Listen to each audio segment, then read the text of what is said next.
All right, we're going to get started. Well, welcome. Thanks so much for joining today's webinar, which is Mild Traumatic Brain Injury Evaluation and Management. My name is Rachel Ishak, and I am a Community Outreach Specialist at the Brain Injury Alliance of New Jersey. The Alliance is a nonprofit organization with a mission to provide education, awareness, prevention strategies, advocacy, and support for those who have been affected by brain injury. So I want to announce that we have our annual 5K walk, run, and roll for brain injury awareness coming up in September. We have 3 different locations across New Jersey, which you can see here. Our Paramus and Mount Laurel locations will be on September 28th, and Bradley Beach will be on October 5th. You can start registering for that now, create a team, and join us to walk for awareness. We are taking a break from our webinars for the summer, and we will start back up again in September. So more information about our webinar series for the fall will be coming soon, so stay tuned for that. Just a few housekeeping notes before we begin the presentation. The attendees' microphones have been muted, so if you have questions during today's webinar, please type them into the Q&A box, and we're going to get to as many questions as possible at the end of the presentation. The webinar is being recorded, and it will be available for viewing on the BIANJ website afterwards, and it will also be sent in a follow-up email to everyone who registered. At the end of the webinar, a link for a post-webinar survey will be placed in the chat. We really value your feedback, and we read every single one of them, so please do complete that survey. If you're looking for a certificate of attendance, you do need to complete that survey in order to get it. So once you do the survey, you'll automatically receive that certificate via email. So our presenter for today's webinar is Stephanie Ashuras. Dr. Stephanie Ashuras is an associate professor of neuropsychology in the Clinical Neuropsychology Service within the Division of Cognitive Neuroscience at Columbia University Irving Medical Center. After completing her doctoral training in clinical neuropsychology at the Graduate Center of the City University of New York, she completed an internship at the University of Chicago Medical Center and advanced training in a clinical neuropsychology postdoctoral fellowship at Harvard Medical School / Massachusetts General Hospital, Brigham, and Women's Hospital, where she received training in the assessment of both adults and children. She is board certified by the American Board of Professional Psychology with specialty in clinical neuropsychology. Her primary clinical and research activities have focused on differential diagnosis of neurodegenerative diseases such as Alzheimer's disease, Parkinson's disease, and other movement disorders, and primary progressive aphasia, as well as prognostication of shunt response in normal pressure hydrocephalus via cognitive assessment and cerebral spinal fluid biomarkers. In addition to her focus on aging and dementia, she has expertise in assessment of mild TBI and cognitive behavioral interventions for persistent post-concussive syndrome. So with that, I am pleased to welcome Stephanie. Thank you so much, Rachel, and I'm sorry I gave you a long bio. I am going to share my slides now, and just let me know if you can't see them. Share screen. All right.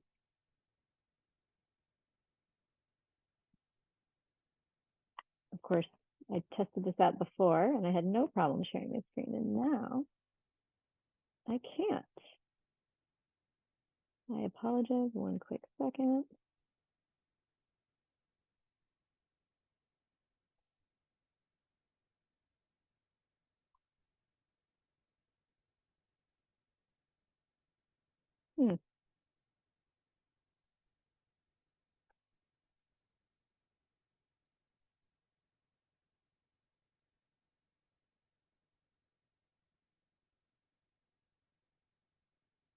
All right, I'm going to try this one more time. I apologize. There we go. I have no idea why it wasn't letting me. Here we go. Sorry about that. Okay, I think it's working now. Yep, all good. Okay, excellent. Sorry about that. Thank you again for inviting me here today to talk about one of my most favorite and I think incredibly important topics, which is mild traumatic brain injury. And and really, how do we make sense of what it is, how do we evaluate it, and then what are some treatment options. I think oftentimes in the brain injury world, mild TBI is oftentimes sort of lumped in with other injuries, and I think it really has its own sort of unique set of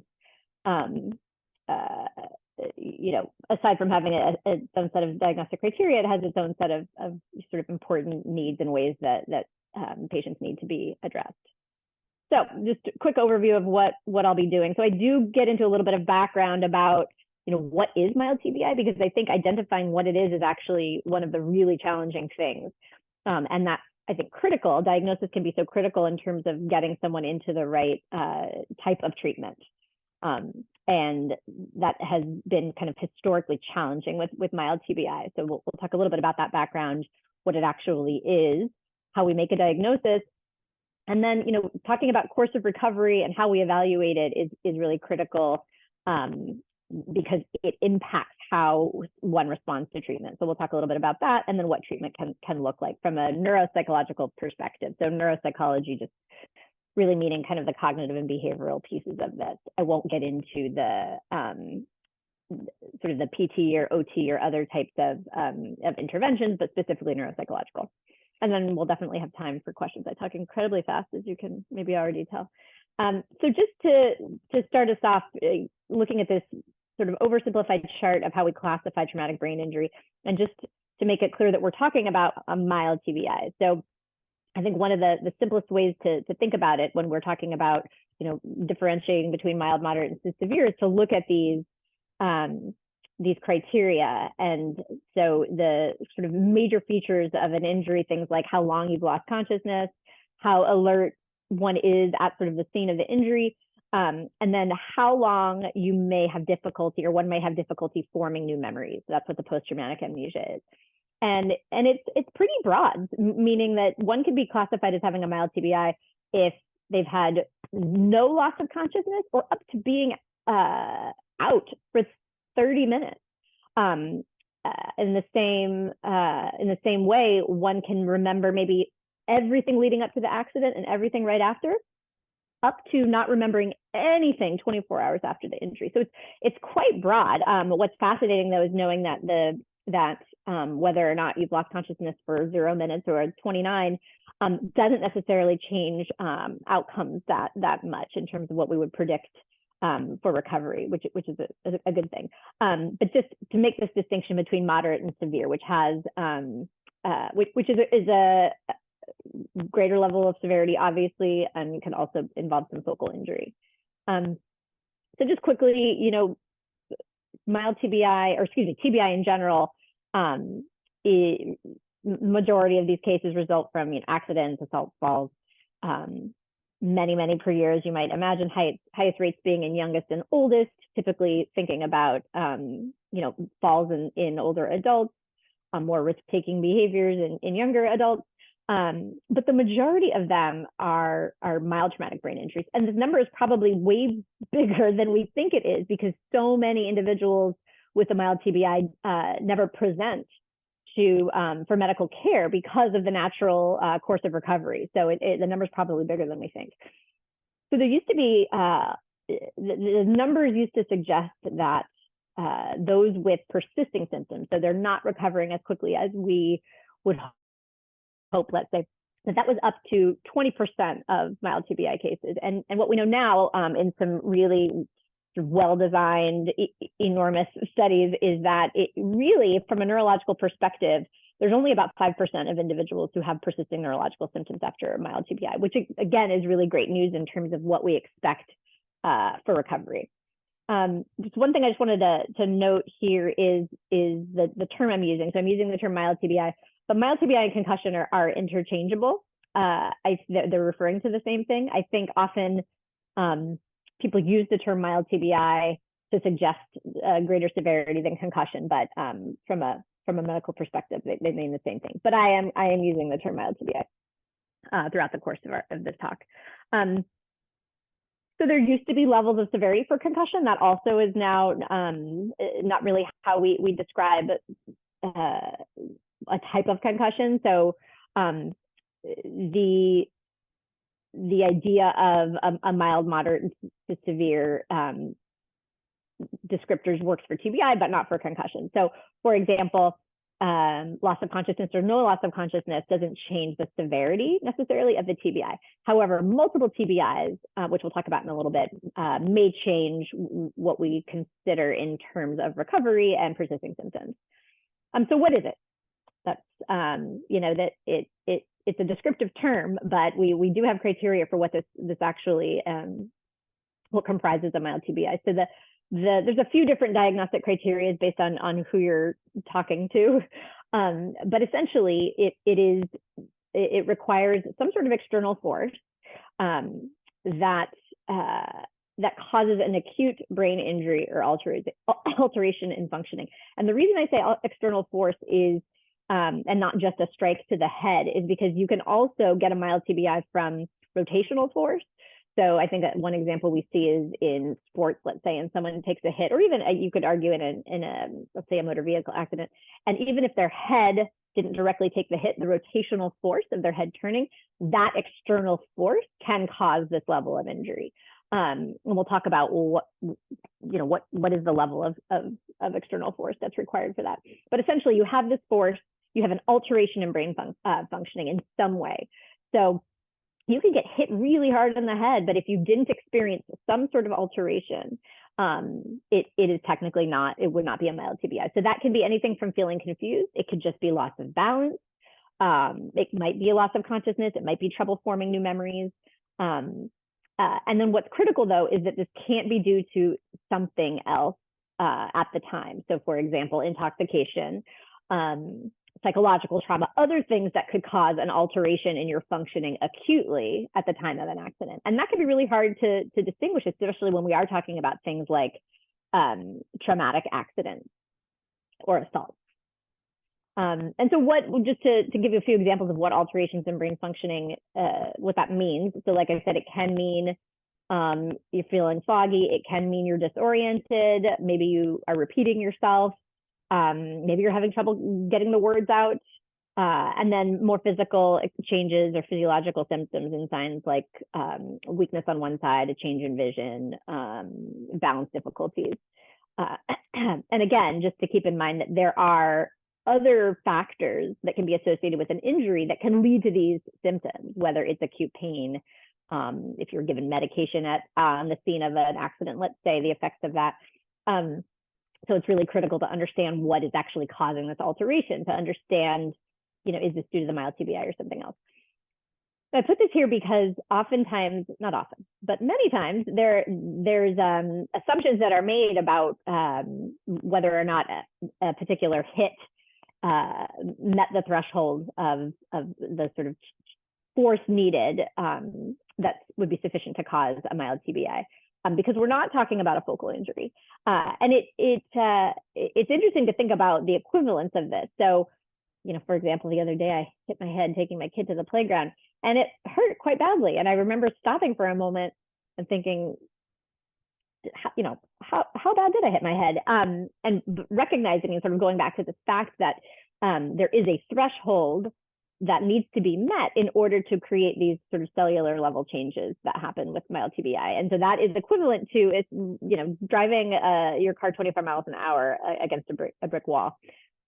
One exception being that rotational force I was talking about earlier, that can lower that threshold. So if you have the rotational forces, the impact does not need to be quite as great. So I think that's really helpful when we're getting information about what is causing these symptoms and whether or not this threshold was met. Because again, we want to treat the thing that's causing these symptoms. That's critical. And that is often missed in mild TBI. And so just a quick point here, we don't need to get too much into the neuro, although if anyone wants to, I'm happy to.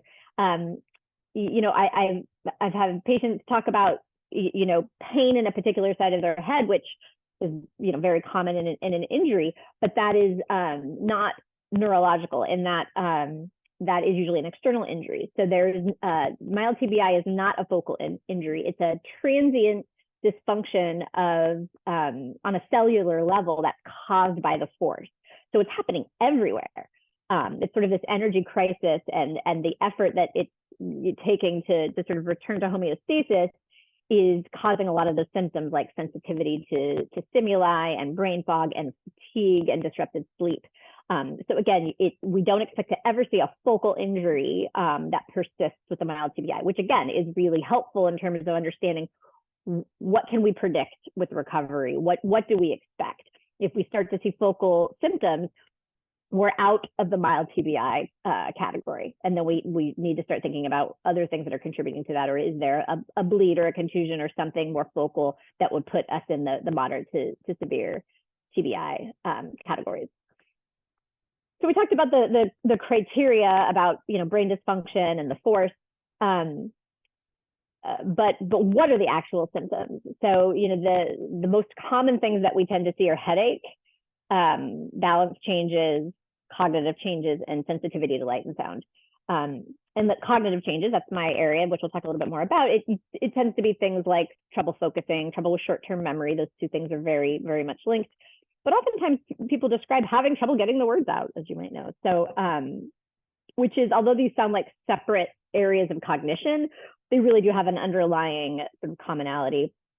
And they do kind of hang together often. So it's not uncommon to have several of those symptoms. And these symptoms people can experience very acutely, and they can be gone in a day. And as we all know, that they can also persist. And we'll talk about that and in sort of how we manage that and how we make sense of it. So, how do we make this diagnosis? It's typically at the time of injury. The workup is actually not to diagnose mild TBI, but to rule out a more serious injury. So neuroimaging does not diagnose a mild TBI. It rules out that it's something more severe. So we want to make sure there is no bleed. Gathering information about how long someone lost consciousness and how alert they were at the scene, that information will help us distinguish what category it's in. But as I described before, oftentimes people maybe don't even make it to medical attention. And that doesn't mean it can't be diagnosed, because believe it or not, the most reliable diagnostic tool we have for concussions is actually self-reported symptoms. So there isn't a test. So neuroimaging and other biomarkers are not used right now to diagnose concussion. They may be someday, and people are certainly working on that, but they are not at the moment. And I just thought I'd talk really fast. I'm so sorry. I will slow down. My patients tell me this every day. It is my lifelong effort to try to do that. The point I want to make here, oh, my screen froze. Oh, there we go, is despite the fact that I'm a neuropsychologist and this is what I do, you do not need a neuropsychological evaluation for a diagnosis of a concussion at all. Neuropsychological evaluation can be incredibly useful in mild TBI, and we'll talk about when and how, but it is absolutely not needed for a diagnosis. And neither is neuroimaging. Again, it is to rule out something else. So sometimes I'll see patients months later and they'll say, I never had a proper workup. And so I hope it's comforting to know that there isn't, missing out on a particular type of workout at the time of diagnosis isn't going to typically change the course of recovery. That being said, the information one gets at the time of the injury is critical, and we'll talk about that in a moment. So what is the expected course of recovery, and is there treatment, and when does one get treatment? So most of the studies that recently that have been where we get our sort of current data about mild TBI is with sports-related concussions, primarily because, number one, we just have these sort of a captive audience, and we have ways that we can measure very specific things with the helmets, versus something like an accident that obviously we can't really design in a controlled setting. This also eliminates any issues that may be related to sort of other injuries or legal concerns. So it's a really good controlled way to study getting hit and getting a mild brain injury. The major studies that have been done, we're talking about, as you can see here, 20,000 people in some of these studies, have shown that the majority of individuals, and this is where that 95% of patients can recover pretty quickly, show with one single mild traumatic brain injury that they do not have any cognitive impairments beyond 7 days. Now, keep in mind, this doesn't mean they don't have headaches. This doesn't mean they don't have other symptoms, but no cognitive impairments beyond 7 days. And there were other studies that showed maybe 10% did have some continued reported symptoms. But when you gave them neuropsych testing and you looked at their cognition objectively, their cognition was normal. So again, this is really promising information in terms of that, a concern of any permanent cognitive damage from a single mild traumatic brain injury. The data show that we do not expect permanent cognitive damage, which is, again, really, really promising. Another study just quickly showed that after 1 month, under 3% had reported symptoms. So not only were they normal on neuropsych testing, but they weren't reporting symptoms after about a month. I would say 3 months tends to be the time frame that people tend to use, which you see here down with recurrent TBI. 3 months is actually, from a sort of cellular micro level, the amount of time that it takes for things to really return to homeostasis, even if people aren't reporting symptoms. And so there's still some vulnerability in that 3 month window, which is why having another injury during that those first few months is particularly concerning, because that can lead to some prolonged symptoms or prolonged recovery with a subsequent injury. That being said, once you get beyond that vulnerable window, multiple concussions, and have multiple concussions, or multiple injuries, there isn't a linear relationship between more mild TBIs and increased cognitive symptoms. However, patients do report more symptoms with increased mild TBI, even if they're normal on cognitive testing, which I think highlights the point that cognition is really just one piece of this. There's something else changing, or other experience that individuals are having. Even if they do normal on testing, they're still having this experience of it not feeling normal, and that needs to be addressed. And I think that's what is often omitted in the treatment plan when you get normal test results. So just to summarize here, these studies show that the majority of patients recover fully within 2 weeks, which again is really great news. But the patients we see are the patients who aren't recovering in 2 weeks, and that's very real. And so that's really what we're talking about addressing and managing right now, and evaluating with our neuropsych testing. And that there are other variables that we're starting to identify and make sense of that are associated with these prolonged symptoms, or even worsening cognitive functioning over time. And that's what we'll talk about in a bit. I just want to be mindful of time. So speaking of that, the symptoms getting worse, this is not what we expect in terms of the normal trajectory of recovery, from a neurological perspective. But there are, the brain exists not in a vacuum, and there are these other experiences. And oftentimes it might be something like persistent pain from another aspect of the injury. Or what if there's acute trauma symptoms associated with the injury as well? And something like trauma and pain are known to directly impact cognition in a negative way, and potentially in a progressive way. And so if the mild TBI symptoms are getting worse instead of better, it doesn't mean that it's not related to the mild TBI. But what it means is it's not related to any primary neurological change that's progressive. It means that these other,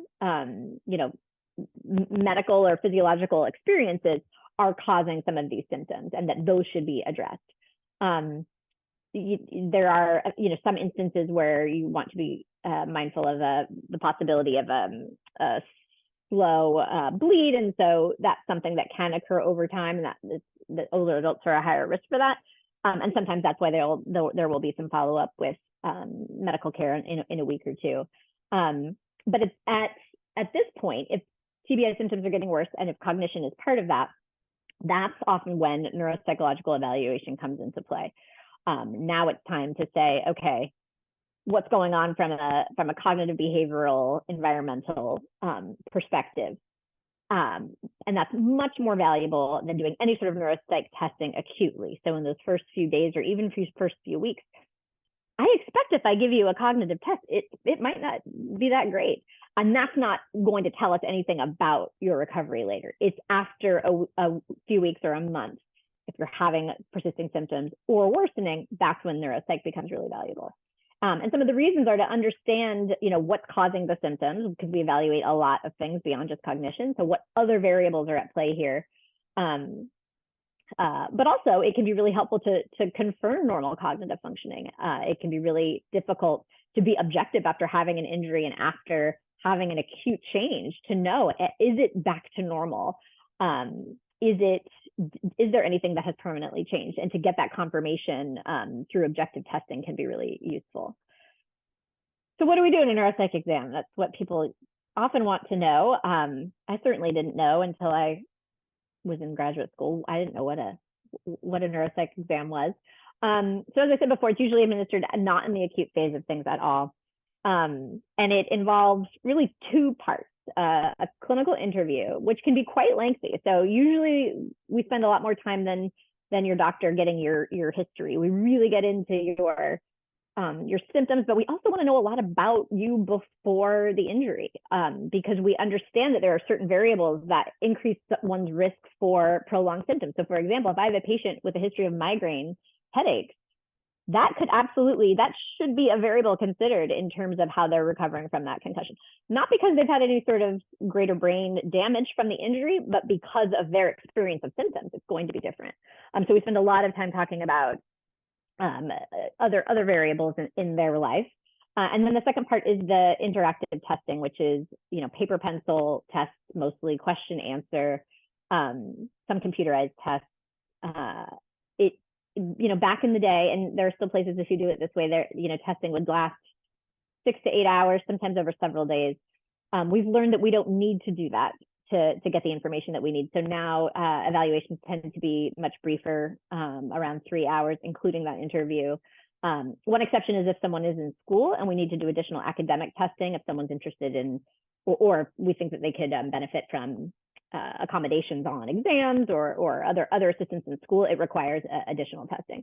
But if school is not a variable here, then it's usually about 3 hours. And the areas that we look at are, your ability to pay attention, multitask, solve problems, how quickly you can think and solve problems, your ability to communicate, to understand language, to read, visual spatial skills, how you sort of understand sort of spatial orientation, and even just the basic perception of space. Excuse me, memory, and that's probably one of the biggest that we assess. Learning new information, being able to recall it later, and then mood and personality or behavior. So, how has this impacted your mood? Are there any personality changes, behavioral changes that you've experienced? That's just as critical as some of these cognitive changes. And as we know, that can be a really common symptom in TBI in general, whether it's personality change due to a frontal lobe injury, or if it is, irritability because of consistent discomfort. So there are a lot of different types of mood and behavioral changes that we assess, both sort of subjectively with an interview, but also we have psychological assessment tools to do that. And it's mostly question answer. And then after we do all that, when people come back in about a week and we go over what it all means, we're not really diagnosing whether or not someone had a concussion necessarily, although we'll talk about that in a moment, but really characterizing where are your strengths and your weaknesses. How can your strengths maybe help learn some compensatory tools if you are struggling with brain fog in the moment or having some memory difficulties? Sometimes, we're the strengths and weaknesses that we are identifying, they're not as a result of the injury, they are your pre-existing pattern of strengths and weaknesses. And so it can be really helpful to just sort of know that's what they are, and this is how I can develop some tools moving forward, injury or no injury. So we make those recommendations, communicate, and then if we do have some treatment recommendations at that point, we provide those, and we'll talk in a moment about what those treatment recommendations are from a neuropsychological perspective. They usually involve, one of two things, and it is sometimes cognitive and behavioral interventions, which we'll talk about in a moment, and then cognitive rehab or remediation, which is teaching some compensatory strategies. Those are, I'd say, the two most common neuropsychological treatments And we'll talk in a moment about when that might be indicated. So just wanted to highlight here that with the neuro exam, we talk a lot about the tests, right? People want to know, what am I going to do in there? Am I going to sit in front of a computer? Are you going to give me blocks to play with? The answer is yes. But how we get information about what happened and what's happening at now in terms of your recovery is, like I said, just as important and usually going to be more comprehensive than you've experienced before. And part of it is to understand, is this a mild TBI or something else causing these symptoms? And so we really want to understand when was your first new memory? Did you lose consciousness? The sort of onset and time course of symptoms. And critically, and we'll talk about this in a moment in terms of intervention, is what information was given at the time of injury. What I mean by that is if someone presents to the ED, to the emergency department with an injury that is assumed to be a mild TBI, and they're told most patients get better in 2 weeks, versus being told, we don't know. There's a huge range, and some people get better right away, some people don't. We just have to wait and see. Just being provided with those different pieces of information, studies have shown consistently that it actually changes the course of recovery. So information at the time, education at the time of injury or early on in recovery is really quite critical. So we assess that as well, because that's another really important variable. And then we want to know, what are the goals? Is it to return to your previous level of activity? Does this, sometimes I see this with my younger college athletes or high school athletes, does this make you think about the sport you're playing differently? Do we have to address maybe now fear around this if you want to return to play? How do we manage that? So we really go beyond just, you have a headache, you have brain fog, let's treat those two things. It's much broader than that. So I just said this, it's now in writing, but essentially that the most effective treatment for mild, and this is, again, I want to make the distinction, mild TBI, not moderate or severe, just for mild TBI, that the most effective treatment is education about recovery at the time of injury. I've had countless patients not be given appropriate information, and they fear that exposing themselves to too much stimuli, whether it be screen time or being in a situation where there's lots of noise, that could actually not just slow their recovery, but cause permanent damage. And we know that we have data indicating that is not at all true. But understandably, to not know that and to be given some sort of vague recommendations about, rest for the next month, actually, we now know that prolongs symptoms. Again, it doesn't cause any permanent damage, but it prolongs symptoms. As you might imagine, if you have a leg injury and you are, unable to move that particular muscle or joint for a month, when it's time to move it again, it's not going to feel the same way that it did before. And that's exactly what we see with concussions, with that advice about prolonged rest and removal of stimuli. There's this concern, though, that when they return and they're symptomatic, that it's because there's been some sort of permanent damage. So anyway, education being really critical. The other pieces that need to be addressed right away are maybe any other injuries associated with it. So we know if there's any neck pain or orthopedic injury, that pain, like I said before, can be causing cognitive symptoms, can really have this sort of secondary effect. So the cognitive symptoms might be due to that rather than any primary neurological change. Vision changes, I'm sure you've experienced it or talked to others or had others talk about ophthalmological symptoms. And vision therapy has been something that's come up in the concussion or mild TBI world. Not tons of data supporting it at the moment, but point being, it's a common symptom that providers want to address during that acute time. And then, as I said before, the neuropsych evaluation being, not part of the early treatment necessarily, but can be absolutely a part of the treatment plan after that maybe month period. So I want to just address one sort of path in terms of um,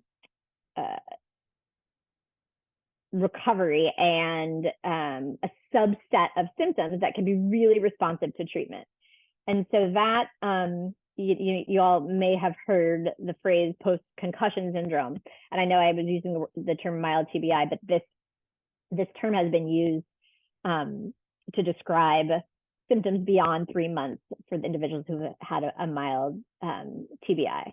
And I'm going to skip past that for a second. I think one of the sort of rationale for intervention here is that for that brief education is that what we found, as I was describing, is that some of these other variables have contributed to sort of distressing or disruptive symptoms that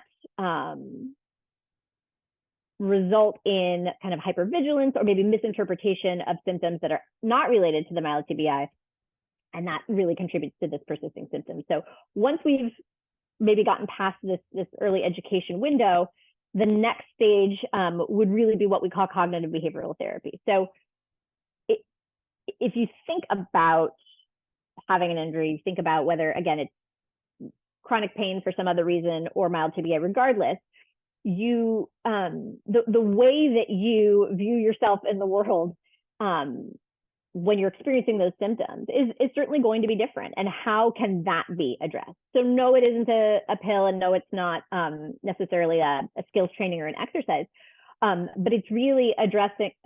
It's really addressing the thoughts associated with your recovery and the behaviors you're engaging in. So, for example, patients who might say,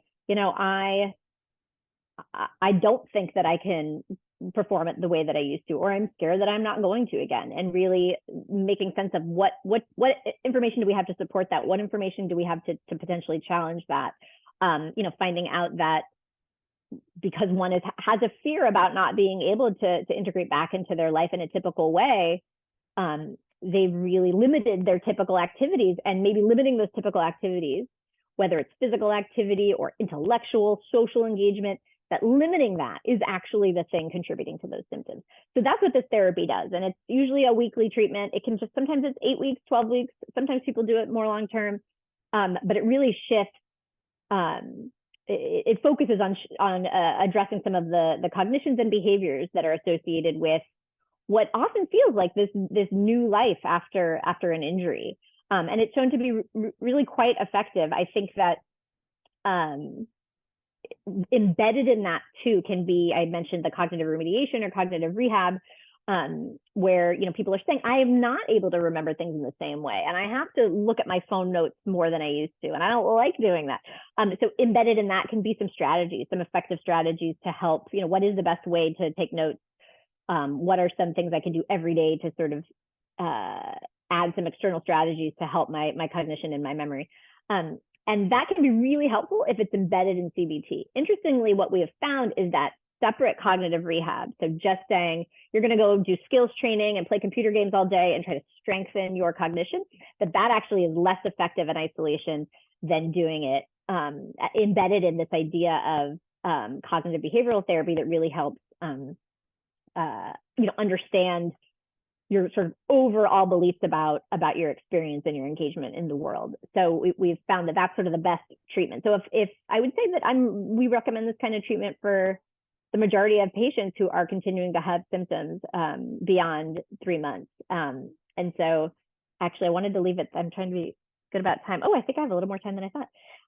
So I want to kind of stop there in case people have any questions about more questions about what treatment looks like, or more questions about sort of the neuropsych evaluation from a cognitive perspective. I will say one more thing this in conjunction with physical therapy and other types of therapies, a team approach is always, ideal. When I've worked at, they're called concussion centers, but really for mild TBI, having a team approach can be really helpful to understand, it isn't the cognitive symptom that's interfering with this particular behavior. It's really the neck pain or the headaches that are happening. And so we want to address sort of the variety of symptoms that someone's experiencing, and not just leave it to the patient to sort of attribute it to a particular thing. So I will stop there and leave time for questions. Great. Thanks so much, Stephanie. Appreciate all of that great information. And so I'm going to field a Q&A now. The first question that we had come through was, could you maybe speak to how a seizure after an injury could impact the brain? Absolutely. So seizure after a traumatic brain injury is not uncommon, although I would say that typically, or oftentimes, if there is a seizure, we might assume that the injury was that there was more structural damage and focal damage that could kind of takes it out of the mild TBI category. There could be other reasons that someone has an acute seizure, though, and they still just had a mild TBI. A single seizure that doesn't have other complications associated with it, again, we wouldn't necessarily expect prolonged or permanent cognitive damage. Uncontrolled seizures over time that are not managed can absolutely contribute to an increase in neurological and cognitive symptoms. And so, excuse me, at that point, once you've had two seizures, it sort of reaches the category of epilepsy, which is just a term that describes a seizure disorder. And at that point, medication to manage the seizures will be indicated to prevent the sort of consistent uncontrolled seizures that can cause more permanent damage.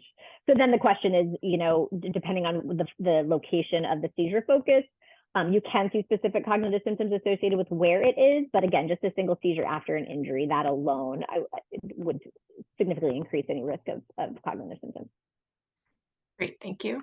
And just to address a question about whether or not people will receive a copy of the slides, the answer is yes. We will be sending out a follow-up email that'll have a PDF of the slides and also a recording of today's, so you can reflect back on that later. Okay, so the next question is, somebody was just sharing a little bit of their experience and saying that they had been told that their recovery would be short-term. That was kind of the expectation, and they had a longer recovery period. So I guess her question maybe is a little bit of how can people either advocate for themselves or make sure that they don't slip through the cracks, because maybe most people recover quickly, but not everybody. Absolutely. And that, I think that is one of the most important, if not the most important point here, is because those are the patients, and thank you for sharing your example, that is who we're talking about treating, right? We're not talking about the individuals with this expected recovery time of 2 weeks. It's great news that giving that information for many patients can be effective, but absolutely, the treatment I was just describing is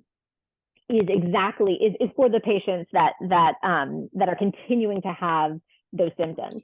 And so I would say, to advocate for yourself, it's certainly hard in our medical system, I know, and that's why there's wonderful organizations like this one. But I think getting to a specialist and a mild TBI specialist, and oftentimes that is a neuropsychologist. There's some behavioral neurologists specifically who focus on it. I think when you are maybe just going to your primary care doctor or a general neurologist who doesn't specialize in it, I think that's when it can be challenging. So they're not going to get you to the right treatment. They're not going to get you to neuropsychological treatment or cognitive behavioral treatment, or to a center that has maybe integrated treatment where the neuropsychologist is working with a physical therapist. So I think part of it, unfortunately, is just knowing what are you even asking for and getting to the right providers. This is part of why there's been a real increase in the last, I guess, 10 years maybe of concussion centers. So outside of just brain injury treatment programs, which deal with very broad things because you're also dealing with moderate and severe TBI, concussion centers are really just dealing with patients who have this specific type of injury, and then they're equipped essentially to follow people over time and help that 5% or whatever, who cares what the number is, there are individuals who continue to have these symptoms. So I would say that that's another piece is even though concussion, again, I think people feel like that sounds less serious than mild TBI. It's not, it's just semantics, but finding like a concussion center who specializes in that. But I think it's up to us, it's up to the medical providers too. This needs to be part of, education for providers outside of neurology, and really understanding what those symptoms look like and how to treat or who to send them to when they're continuing to have symptoms. And I think the primary focus in the media, as many of you know, is sports, right? And the treatment there is, or the way that has been addressed is, don't send players, have stricter protocols in place. Don't send players back to play after they've had an injury, and that's great. And they've made enormous changes. How that is translated into the non-sports world has been, I'm scared to have my kid play football now, which I understand that too, but that doesn't address all the other individuals who had an accident or have mild TBIs for all these other reasons. There's been no new information, I think, in the sort of mainstream media about where do we go for help? Great, I don't need to return to play. That wasn't the issue, but what do I do if I'm still having symptoms? So at this point, I think it's getting to the right people and knowing what terms to use, like neuropsychological treatment, concussion center, things like that. Yeah, that's great. Thank you. Another question we have is, this person is a case manager and they have a lot of clients who do CBT, and they're wondering what the best way to approach a TBI specific CBT model would be. That is such a critical question. So important, because this comes up a lot in that, we work with a lot of people who do CBT, or providers in the community who do CBT, but maybe don't have experience specifically with CBT related to the symptoms associated with mild TBI. And that becomes tricky if someone who's doing CBT has not much experience with it. They might be uncertain if these symptoms that maybe the patient is describing, they might be concerned, okay, is there some acute neurological thing happening that I don't understand? And, let me refer them back to neurology, which sort of perpetuates this cycle that we want to break. And so I would say, the basic skills of CBT are going to be applied. I think what is ideal is if it's a CBT provider who doesn't have experience, I would have them coordinate with who referred. So for example, if I evaluate someone and I'm not doing treatment, and there's a CBT provider in the community who does not have TBI experience, I will, with the patient's permission, we will set up a meeting. We will talk about sort of the nuance of this particular patient and their symptoms, and what doesn't need to be concerning in terms of referring out to neurology, what does, sort of providing that consultation early on. And then in some cases, I'll consult quarterly or, periodically. So because trying to find CBT providers in the community who just work with mild TBI, I think I know two. I'm in New York City. So it's really challenging. So it's ideal and I have some neurologists who I work with who also will do that consultation with the CBT providers. But again, that is back to the advocacy piece, and how do I get this information is what if the primary care physician referred them to CBT, and that person isn't that educated about mild TBI? Who's going to be that intermediate person? And honestly, not to sell neuropsych evaluations, but that might be when getting a neuropsychologist involved could be really useful. It's okay, I'm going to send them for a neuropsych eval, and maybe that person can be that point person to help guide the treatment plan here. Yeah, that's great. And could you also just clarify, we're using the acronym CBT. Could you just say what CBT is? Oh, sorry, cognitive behavioral therapy. So when I was discussing at the end, sort of thinking about your beliefs about your injury, about how you can function since your injury, how it's impacting your behaviors in your day-to-day life, out in the world, with work, in your social relationships, it really addresses all of those things. And we use that for, like I was describing, if someone has chronic pain and a lot of other neurological conditions too, it can be a really effective form of treatment. Yeah, great, thank you. We have a couple of questions kind of about the overlap with mental health and brain injury. So kind of one question being, does mental health issues affect recovery from a brain injury? And then also at the same time, like how could those be treated? Like, so if somebody had PTSD and a brain injury, how can they be treated together? These are such great questions. Yes. So there are, if you think about, we use the term mental health or behavioral health and psych, but it's all medical, right? This is coming from our bodies and our brains and our neurotransmitters. And so if you think about having any pre-existing illness, like let's say you have a metabolic illness or some sort of illness or a knee injury, and then you have an additional injury, there's going to be some interaction there, and there's a chance that might kind of complicate recovery a bit. The same would go for mental health issues. So, for example, if someone has symptoms of depression, let's say, or diagnosis of depression prior to an injury, after the injury, a lot of the symptoms that are experienced in the early phases of recovery, like fatigue and low initiation and trouble sleeping, they very much overlap with symptoms that this individual may have been experiencing before. Same with anxiety. What if one has physiological symptoms of anxiety, that it affects their heart rate, their breathing rate? Those symptoms can occur after a brain injury. And for an individual to be able to distinguish between those two is almost impossible. And that's when, again, a provider can be really helpful to guide that process. So what ends up happening is, let's say the mild TBI symptoms from a neurological perspective are recovering, but they're continuing to have those symptoms associated with mood. But now they're assuming that those symptoms are still related to the TBI and that they're not recovering from the TBI. So that can really, which then, guess what? It might make your mood worse because you think, I'm not getting any better. So it does become this vicious cycle. And so if someone does have a diagnosis, a pre-existing diagnosis, again, just like if you had a pre-existing diagnosis of diabetes or migraine headaches, whatever it might be, medical, psychiatric, we absolutely want to know that, and we'll probably want to treat that more aggressively after the fact. PTSD is highly important because so many, oftentimes accidents result in mild TBI, and symptoms, acute symptoms of trauma can also mimic neurological symptoms of a TBI. So again, when you're dealing with, now you've got two sources of having these symptoms, they can exacerbate one another, and they can be misattributed. And so again, knowing, asking questions about someone's trauma response. Are they avoiding certain activities now? Are they having sensory experiences? Are they having flashbacks? Identifying that early on and getting early treatment for the trauma response, in addition to that, which honestly could be part of CBT as well, that's just as important. I would argue that's more important than resting for 2 weeks, truthfully, in terms of long-term outcomes and recovery. Great, thank you.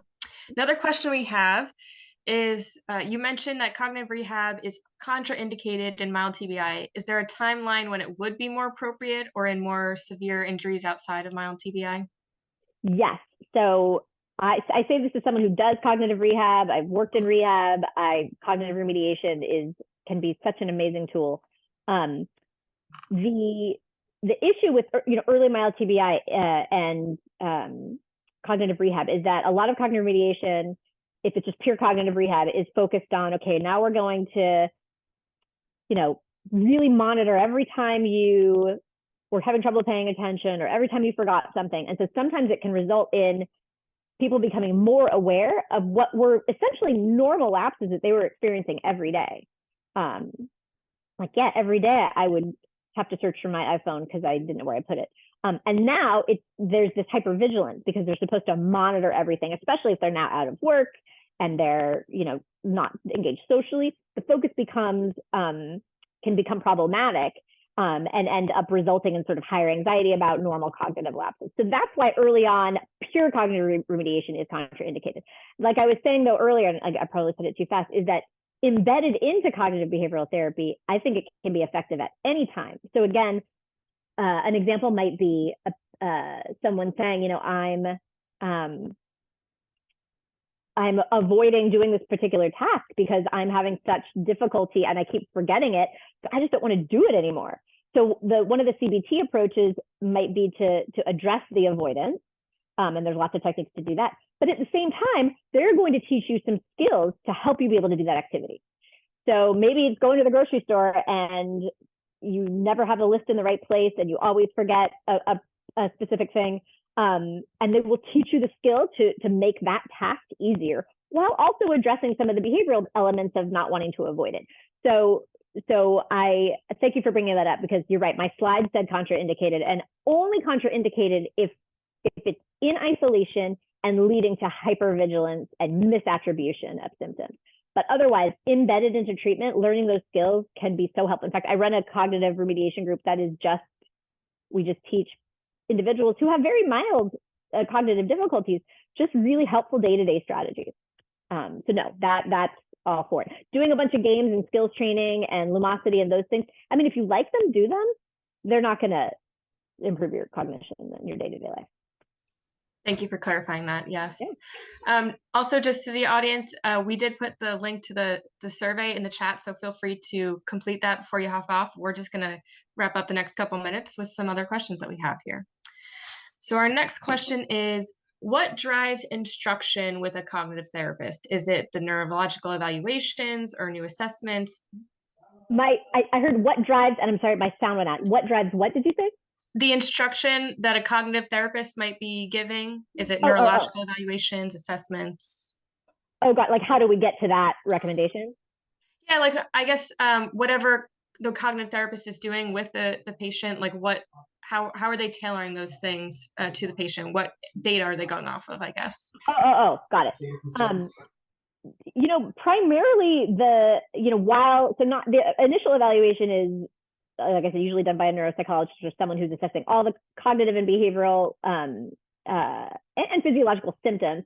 And then as treatment goes on, it really is patient driven and collaborative, and that the patient, early on they want to know, what are the goals? Are the goals to return to work? Are the goals to be in less discomfort? What are your goals and what's interfering with your goals? And the clinician says, okay, here are the tools I have that I get to teach you to help you address those goals or figure out what those obstacles are to get them. So it's really it's not like they're sent for MRIs or blood work in any sort of regular way. It's really driven by symptom report and observation of signs that the clinician sees. Great, thank you. Another question that we have here is, can a tremor be caused by a mild TBI? No. Great question. Now, that being said, can a tremor be caused by something that happened during the injury? Sure, if that might be peripheral but if there's a central nervous system change that resulted in a tremor, so meaning it's probably disrupted your certain neurotransmitters or your subcortical frontal systems, that would be greater than a mild TBI. Because again, a mild TBI is just a cellular dysfunction that's transient. And if there's a focal disruption, like a small stroke in your basal ganglia that caused a tremor, it is by definition really not a mild TBI anymore.